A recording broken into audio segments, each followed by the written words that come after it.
Welcome to Mental Health Now. I am Kim McDivitt, Executive Director of Mental Health America of Lancaster County. Today we have with us Erikka Trotter. She is the Community Engagement and Partnership Coordinator for Suicide Prevention and with the VA. And Dave Krahling, who is our program manager at Mental Health America of Lancaster County and also a veteran. So thanks for joining me today. Thanks. Mental health is extremely prevalent in veteran health. So Dave, can you share with us your experiences and the mental health challenges you faced during and after your service? I believe a lot of the mental health kind of starts with basic training. You go there as an individual, and they kind of almost break you down to build a team camaraderie with your unit. And in doing so, you're also away from family and friends. My challenge was trying to talk to two young girls for only 5 minutes. So the depression started to set in, things like that. Then as you're going through basic training, you do become that cohesive unit. And after that, with being in deployments, it's watching one of them get hurt and then starting to feel that remorse, that guilt, because that's family now. Mm-hmm. So we talked about this a little bit in the office, and you shared that there's that survivor's guilt. Mm-hmm. Can you talk about that a little more? Yeah, I actually lost a friend of mine. It was half my age, mm-hmm. and it's the why me, mm-hmm. Or the why him, why not me. Mm-hmm. I should have been there. I could have done this. I could have done that. He only lived half of my life, mm-hmm. and he had so much ahead of him. Where I was at a much older age, and that played a challenge and really messed me up for quite a while. Mm-hmm. And as an Executive Director of Mental Health America of Lancaster County, I appreciate your passion and your willingness to turn that tragedy around and really support the mental health of all people in our community. Yeah, I'm a firm believer in turning your mess into a message. Mm-hmm. And it wasn't exactly a mess, but it's a situation mm-hmm. that I can learn from and I can share with others and help other people that are out mm-hmm. there doing the same thing. And today we're talking about veteran mental health, and one of the post-traumatic stress disorder is something that is very common in veterans. Can you share, Erikka? Can you share a little bit about what that is? What Sure. PTSD is? Sure, absolutely. So, one of the things that we work on doing in suicide prevention is ending that stigma around PTSD. We want, veterans to know that it is a treatable condition.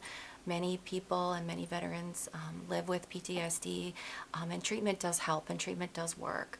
So we want to send that message of hope to veterans out there that we have a variety of mental health resources to help people who are struggling with PTSD. Mm-hmm. So what are the signs and symptoms of PTSD? So signs and symptoms can be something like, hypervigilance, not being able to sleep at night, having flashbacks, things that are triggering to a person, loud sounds, things of that nature. So how does someone that has PTSD, how are they able to manage or cope with it? Sure.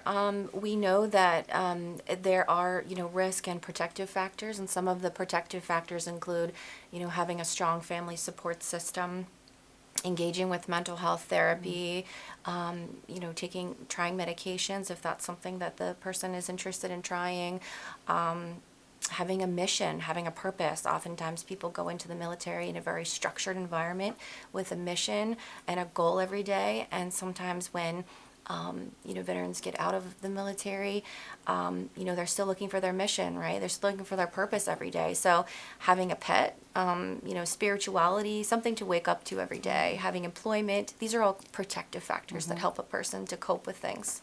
That's great. Thank you. So mental health affects not only the individual but the whole family. And as we know, veteran mental health and challenges causes secondary trauma and stress to family members. So how can we support not only the individual but also the family members, and what support systems are available to them? Absolutely.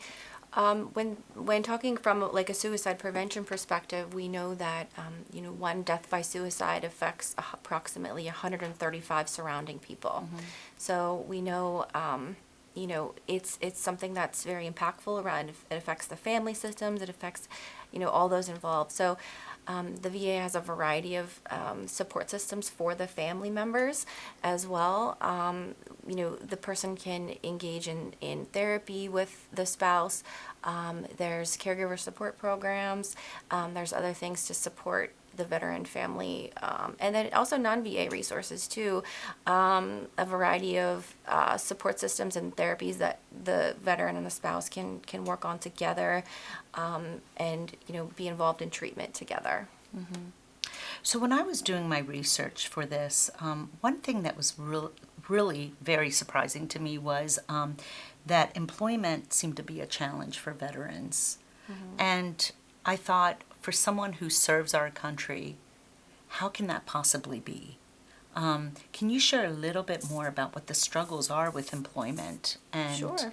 Yeah. So, in the military, you have a job, right? You have an MOS, and so when you get out of the military, sometimes it may not translate directly into usable skills. So, we have programs such as vocational rehab, VRNE. We have resume writing services to help veterans. We also have educational support systems as well, to help people either get back into school or get back into the workforce if that's their goal as well, to help them write resumes, and provide actually on-the-job support training as well. because we know employment improves the mental health of individuals. Absolutely. Being connected to others and feeling like they are being, a productive community member. Absolutely. Yeah, so that's great. So approximately 41% of veterans who screen positive for mental health challenges do not seek treatment. That was also somewhat surprising, although most of our veterans are males, so the stigma affiliated with seeking support is probably pretty prevalent, prominent. Can you share what challenges a veteran might have in seeking mental health care? Sure, I think you're absolutely right. There's stigma around help seeking. There's this sort of idea that I can do it out, I can manage it, I can do it on my own, just kind of suck it up, right? But the help is there to help veterans, and we want to erase that stigma that there's something, that you're weak for seeking help. That's not the case. You're actually very strong for seeking help, and working on yourself and getting into therapy and things like that. So stigma is a big barrier to help seeking, and that's one of the biggest things that suicide prevention and the community-based work that we work on is the education piece. Teaching, because oftentimes what happens is when a veteran is struggling with something, they're actually not going to call their doctor first. They're not going to call their therapist first. They're going to tell their friend. They're going to tell their battle buddy. They're going to tell their spouse, their neighbor, says something's wrong. So the SAVE program, the SAVE training teaches civilians and regular people how to recognize the signs when when a veteran might be in crisis, so that way they feel that they are, well equipped and know what to do and have the resources when someone is struggling. So how does someone find out about the SAFE program? We can provide free SAVE training to any organization or any Wonderful. person. We can do it in person, we can do it virtual, whatever is the best option for your organization. It's a really important training, and I encourage all folks who have a veteran that they love in their life to do the training. Wonderful. And Dave, so we spoke about stigma, and you see stigma a lot in our organization. Can you speak Can you share with us how different veteran stigma is with other populations? And outside of the veteran community, I see a lot of the macho male. Men aren't supposed to be sad. They're not supposed to be depressed. They're not supposed to have anxiety. And I think it's more prevalent with veterans because it is more of a macho man's mentality. And you're taught to be the rock. You're taught to be, strong. And you don't want to show that weakness, at any point. So I think the stigma with that is big. And, to go along with some of the treatments and everything that the VA offers, there's also my generation that's looking and saying, there's another generation out there that needs more of the VA services than I do. So I can just deal with it. Right. There's Vietnam vets that came back worse than I think I was. Right. So they need the services more than I do. So then we suffer in silence. Yeah. So stigma is a huge barrier to seeking support. When we return, we'll be talking about therapies and treatment. Lancaster Behavioral Hospital is a trusted provider of behavioral services in our region. For over 5 years, we have been dedicated providing services to our community.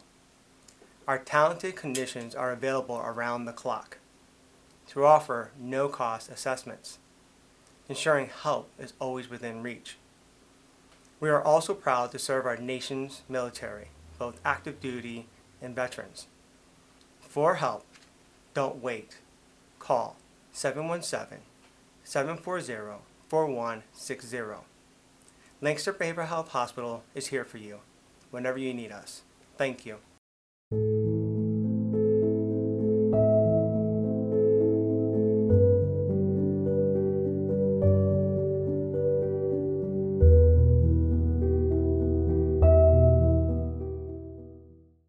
Welcome back to Mental Health Now. So we do a lot of work at MHA around suicide prevention. Veterans have a rate of 1.5 times higher than that of non-veteran adults. Can you share with me what strategies do you believe are effective in preventing suicide for veterans? Absolutely. So with our suicide prevention program, we have moved into this public health model of addressing suicide. And so we know that suicide is a national public health issue. So what we are doing now is integrating the clinical work that we do. So the clinical services that we provide at the VA, it always have provided, being the therapy, the medication management, and all of the case management, all of the resources there, the clinical aspect of things. We've now added a community-based component. We know that actually the majority of veterans actually don't use VA healthcare. So that's why there's this big push in making sure that we are involved with our community and supporting coalitions and task forces around suicide prevention for veterans, getting the communities involved. We know that, if veterans are not seeking care with us, then, where are they? They're in the community hospitals, they're in college, they're in school, they're at work. So going out to the communities, reaching the communities of where they are, and involving the family systems and support systems is so important and integral to addressing suicide in the veteran population. And those two components together is really the full public health model of how we're addressing suicide in the veteran community. That's wonderful. And the SAFE training, right? Yes. That's a component of all of that. 72% of veteran suicide is through firearm deaths. And I know at MHA of Lancaster County, we're starting a campaign and an initiative for safe gun locks, or be distributing gun locks for firearm safety. And you do something similar, right, throughout the county, surrounding counties, and to Lancaster. Can you talk a little bit about what you're doing? Absolutely. So again, you're right. The deaths by suicide are overwhelmingly from a firearm injury. And so that's why we teach the public around firearm safety and teaching that gun locks are so important. putting time and space in between the person and the lethal means can save someone's life.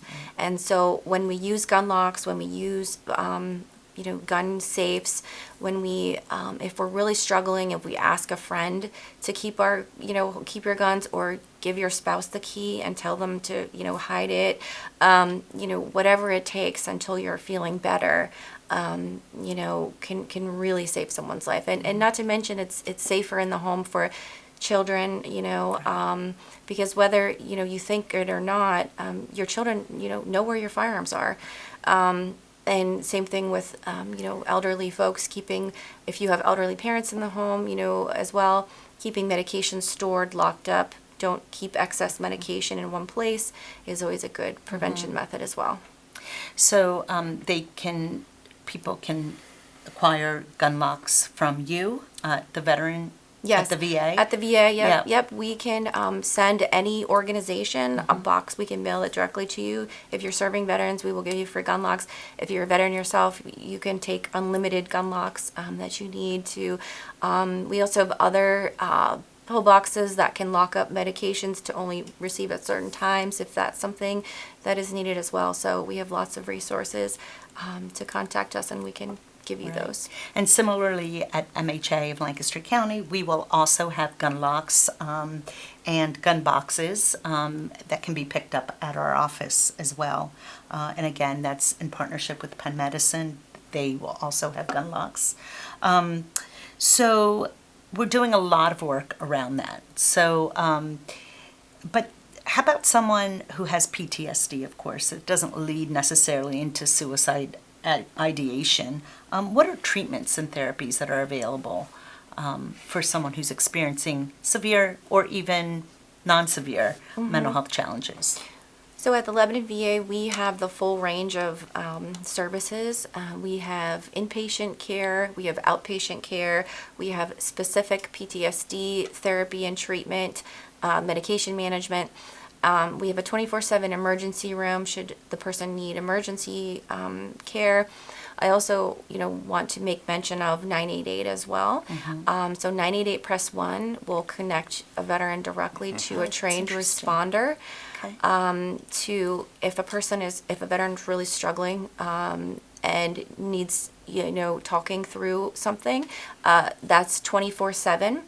And also I encourage, if you're a provider or just a friend and you're just like, I'm not sure what to do or how to help this person, if you sit with them and you call 988 with them, the person will walk you through exactly what you got to do. So, it's always a good resource, and it's 24/7. It's great information. 9881, is that right? Yep. And so the use of medicine has been effective in addressing the symptoms of mental health challenges.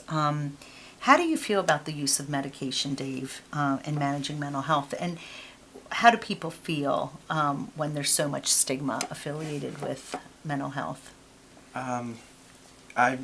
I've medicated probably for several years now, and I don't have any real problems with it. My PTSD gets triggered when someone slams weights in the gym, and I don't think there's a medication strong enough at that point.